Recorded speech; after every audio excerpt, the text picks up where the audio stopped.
In our last session, we talked about the fact that the human heart is tied to this investment. So when a man takes a woman home and vice versa, how do they invest? Well, I want to point out something that I think in this session that kind of narrows this investment down a little bit. Clearly, you invest in the other person in very broad ways. In our family, we call it the curtains conversation. My oldest son, before he got married, I remember taking him out to the workshop, not to be in trouble, it just happened to be where we could sit.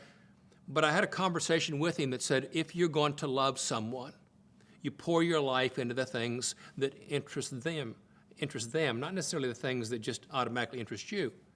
And we talked about, I kind of used the funny little illustration that said, you will care almost nothing that curtains are a half inch off the floor, but she'll want them rehung a couple of times, possibly. And when you do that, if you only invest in the things that interest you, you've never taken good care of her. And so if you love someone, you begin to care about the things they care about, not because you care about those, but because you care about them and they care about it. Investment's a big, broad word. And so how you invest in each other will be a little bit taking your cues from them. But there's a pretty specific narrow way as well. And that narrow way is where we're going to spend our time on this session. At its core, when I go through Scripture, the husband's addressed about 10 to 12 times. And every time the husband is specifically addressed about his wife, a primary concept always shows up. A wife is addressed about 10 to 12 times in Scripture. And whenever that specific address to her occurs, a concept shows up, and they are different concepts. How a husband invests will be slightly different than how a wife invests. Now, it comes out to the same end, but the method of getting there is very, very different. Maybe I can illustrate it this way. Maybe this will be helpful. Let me start not with a marriage. Let me start a little bit with children. Sort of joked through the years that I'm not sure that the Lord didn't give us children sometimes to help us figure life out. I was a young father, and our oldest is a son. And so we have this little 3-year-old boy in this story that I come home from work, and I've got a 3-year-old boy, and 18 months, by the way, after him was a little girl. And so I come in the door at home. Well, I've had a 3-year-old boy who's been waiting for me all day. He has played on the little entryway with his trucks and his tractors and all the things, but what he's really doing is waiting for me to come home. And when I would come home, Troy would come and throw his arms around my leg and give me a hug, and this is something that played out day after day and week after week. He would grab my hand and begin to tug me near the room with these words, Daddy, come look, Daddy, come see. Daddy, come look, Daddy, come see. Now, he's not an obnoxious child. He's a very shy child in some ways, very, very quiet. But he was asking, Dad, would you come look? Dad, would you come see? I learned pretty quickly you could ruin his whole day by not having time to come look or not having time to come see. And so I would go with him in the other room. In the other room, he'd show me something he'd made, built, learned, destroyed, or tore up, or something along that line. And I realized very quickly that I could also ruin his day by going, Troy, that's not so good. Troy, you're supposed to put the big blocks in the bottom and the little blocks on top. Or Troy, no, you're supposed to color in the lines. No, those weren't my lines. You see, the craving of a little boy's heart, uncoached, untaught, just a part of the natural inclination of a little boy, was this question.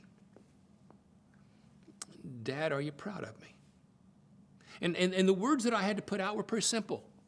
And they were honest words. It wasn't hard to say these words because it was an honesty. It went, wow, Troy, I'm impressed. Nice job. Wow, Troy, you colored that so well. Do you mind if we tear that out and put it on the refrigerator?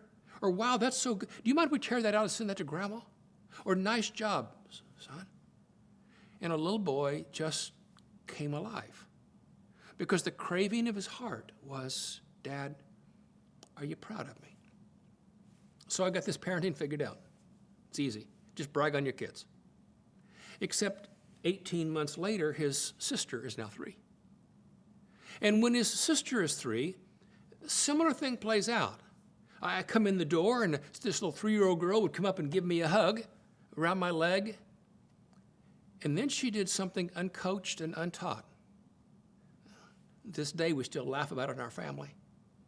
She would step off 4, 5, 6 feet from me, uncoached, untaught, put her hands on her hips, turn that little tease face. And the first time she said it, it took me back. She said, "Today I'm not Daddy's girl, I'm Johnny's girl." What? Today I'm not Daddy's girl, I'm Johnny's girl. Johnny happened to be the man who's dating Julie's sister, my wife's sister. Turned out to be a brother-in-law. Well, I could ruin that little girl's day by going, "Fine, be Johnny's girl, see if I care." You know that wasn't my line. My line was, "Oh, no, you're not Johnny's girl, you're Daddy's girl." And she would tease and laugh back, and she's just giggling up a storm with, "Oh, no, I'm not Daddy's girl, I'm Johnny's girl." I'd say, "Oh, yes, you're Daddy's girl." And then she would begin to back up as I began to walk toward her like this big giant, stepping on the steps. And she would go run into the corner. We had a big recliner in the corner of the room. And she would run and get behind that recliner. And I would do the big giant steps as you walk over across the floor. And this little girl's giggling behind the chair. I'd reach in behind the chair till I found a body part. And I'd pull this little girl out who's just giggling and laughing up a storm. And when I pulled her out, she would say, "Okay, today I'll be Daddy's girl. Daddy, would you read to me?" And she would sit on my lap in a chair, and we would read. What's playing out?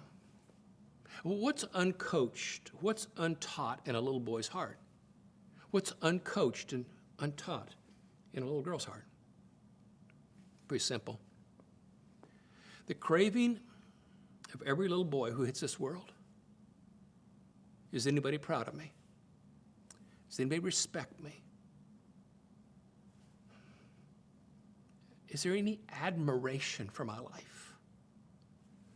And the craving of a little girl's heart is, do I matter to you? Is there a place in my life for you?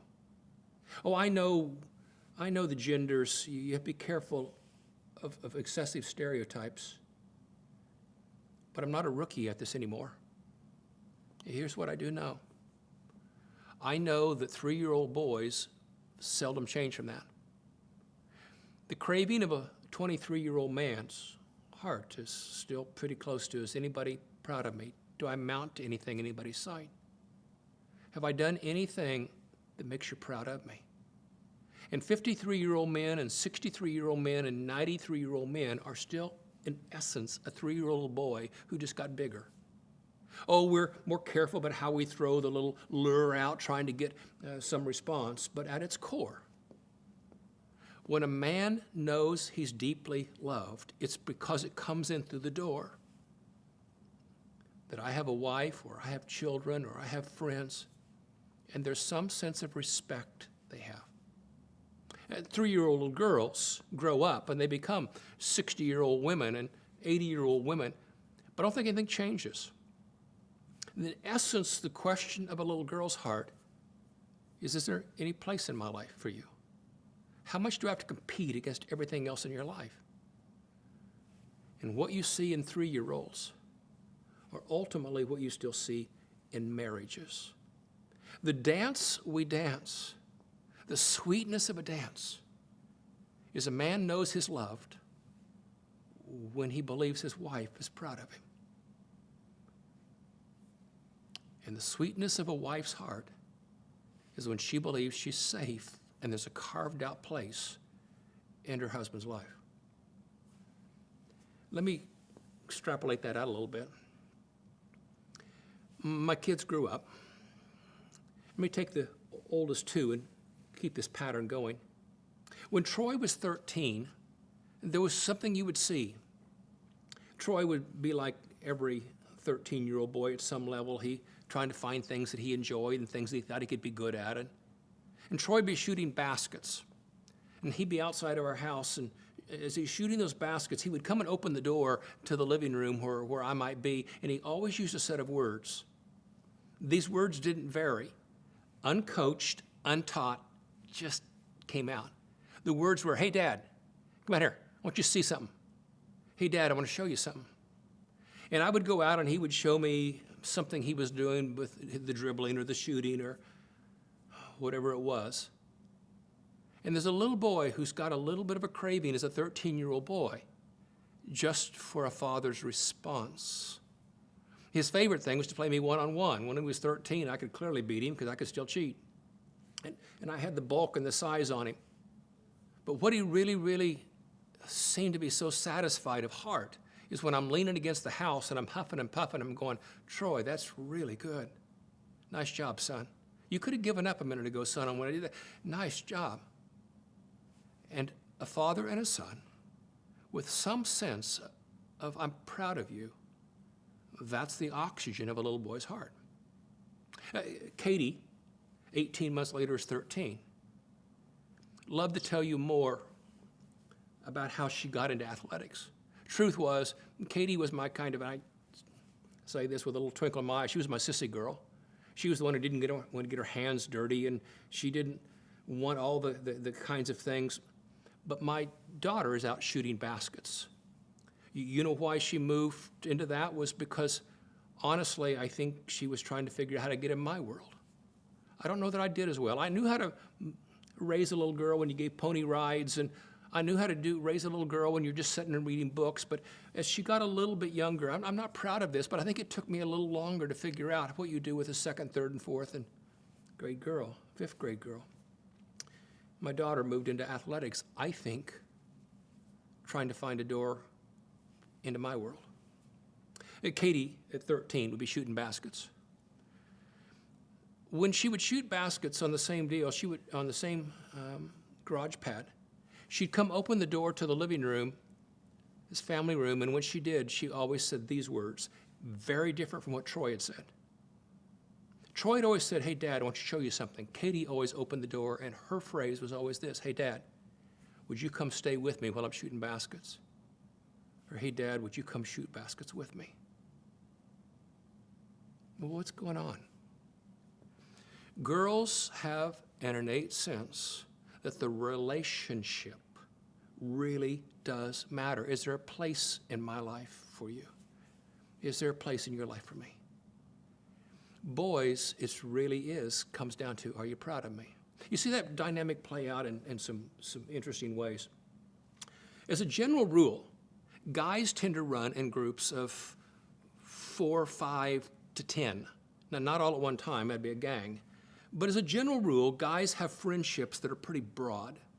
For example, I could go to about any man who's watching this, and I could say, hey, I have 2 tickets to, and you could make up whatever it is, but go find a friend and take it. Well, the average guy has 4, 5, 6, 8, 9 guys he'd be happy to drive halfway across the country with or across the state with to go to some event. And if he goes to 8 or 9 or 10 and can't find him, he might bring the tickets back and say, hey, I couldn't find a friend to go with me. Here, the tickets are back. Pretty good-sized group he runs in. Girls tend to have a smaller circle. Girls, if I would say, here's 2 tickets to something, go find a friend. A girl has 2, 3, or 4 people she could go to and be very happy to go with. But if one of those 2, 3, or 4 couldn't go, she's very likely to bring the tickets back and go, I couldn't find a friend. Why? Because girls, in general terms, got to be a place carved out in a life. In a man, it's a little bit more about we're comrades, we're friends, we do things together. You don't have to have a place carved out in your heart for me, but we got to respect each other. Well, that in itself doesn't create any problem till this. So the average guy has a little bit of a tendency to have his 5, 6, 7, 8, 10 good friends, and he gets married and he brings a woman into that environment and he just makes her one of his 8 to 10 good friends. Oh, don't misunderstand me. He loves her deeply, but he brings her in. And the life that he lives and the attention that he gives and the process he looks at it is she's just now joined his parents and his brother and the 2 guys at work and she's a part of the 8 to 10. And meanwhile, this 3-year-old little girl, I'm not talking about broken or fragile. I don't mean any of that. None of the drama stuff. But there's a little girl who just needs more oxygen than that. And she begins to wonder where she fits in his life. And it's pretty easy to wound a woman's heart. You see, when they call from church, you drop anything and go. When they call from work, you drop anything and go. If it matters to you, you drop anything and go. But when she has something, it's just not a place. Many a girl, she ran around with Janie and Sally, and she was so excited because she's going to marry Tom, and she's going to, she knows that Janie and Sally won't be her best friends anymore in a sense because she's going to run around with Tom, and she sort of has these visions. We're going to go for long walks in the evening and garage sales, and gets married and sort of gets lost in Tom's world. Oh, Tom loves her, don't misunderstand me, but he doesn't know where her craving is. And so what happens is she gets a little discouraged, and she goes back in her marriage, and she makes Janie and Sally her best friends. And they run and have a life, and now Tom, here's the irony, Tom almost feels like a piece of furniture in her life because she's got her life somewhere else. What's happened? They're not bad people. They just got lost. I would say to every man here, women are wired so differently from one another. I understand that. But no woman is really being cared for well by a husband if she doesn't know she's deeply loved and she doesn't have to compete against anything in his life. Oh, he may be busy at work and has to do that. It may be that he is so overwhelmed by the hard things in life and holding the two jobs down or whatever it is, but somehow with words like I noticed and I appreciate, never tell you, and thank you. A man who's attentive to take burdens off of her shoulders, things where you say in some way, shape, or form, you do not have to compete against anything else in my world. The place I have for you is secure and safe and carved out. And any woman who wants to love her husband well, when the woman gets up in the morning and she brushes her hair, brushes her teeth, somehow says to herself, today my husband's going to live in a hard world, a world that bruises people, a world where his boss doesn't treat him that well, a world where there's all kinds of paper cuts, but somewhere today my husband's going to know I'm proud of him. You're going to do it with words like I noticed and I appreciate, never tell you, and thank you. They're very similar words that men and women use. But it's in the process of looking after each other, her looking after a bit of a 3-year-old little boy, and him looking after a bit of a 3-year-old little girl. Crazy thing is, that pattern gets set, and now what happens is your children get raised in this. And so your little boys, they don't have to fight in your family that my dad never was proud of me. That no matter what I didn't do it quick enough, I didn't do it fast enough, I didn't do it well enough. Dad always had a criticism. When you begin to raise little boys and you begin to say, yes, I will discipline, and yes, I will talk about, but my child above everything else, this boy is going to know I deeply respect him and am proud of him. Little girls, when they're raised in a home that goes, we love you, sweetheart, and we're carving out a place in our lives. You don't have to be the prettiest and the smartest and the best and the most talented, and you don't have to go do all the sports, so we'll give you attention. You need to know there's a place in our life for you. It becomes a family with these patterns in, where we're proud of one another and we take good care of each other's heart. This concept doesn't mean it's always easy. I'm confident that some days my wife had to sort through everything under the sun to try to find something she's proud of me of. But I'm going to tell you, it means more to me than you'll ever know. I would preach just from one guy. I would get pretty good feedback because people are kind even on poor sermons. And I got feedback from lots of places, but the only thing that really mattered was on the drive home when my wife would turn to me and say, Randy, I don't know how you do it. I don't know how every week, and I don't want her lying to me, but here's what she had done. She had decided that she was going to be proud of me, and she found something. And I knew I was deeply loved. That's the way it comes to a man. The same thing is true. As my wife and I grew older, I know we can become comfortable with our routines. I know that. And I know I can be comfortable with my 8 to 10 to 12 good friends. But somehow, Julie has the right to have a husband who's not grown blind or deaf. Somehow, today, this woman will know she matters to me. And somehow today, I'm going to fight for this little 3-year-old girl's heart who's now in a very grown woman's life. So, how and where do you invest? Ephesians chapter 5. Therefore, let the husband see to it that he loves his wife, and let the wife see to it that she respects her husband. That's the pattern that you find everywhere in Scripture. Men who know of a respect and admiration that their wife have feel deeply loved. And men, you cherish and you be tender and you love your wife.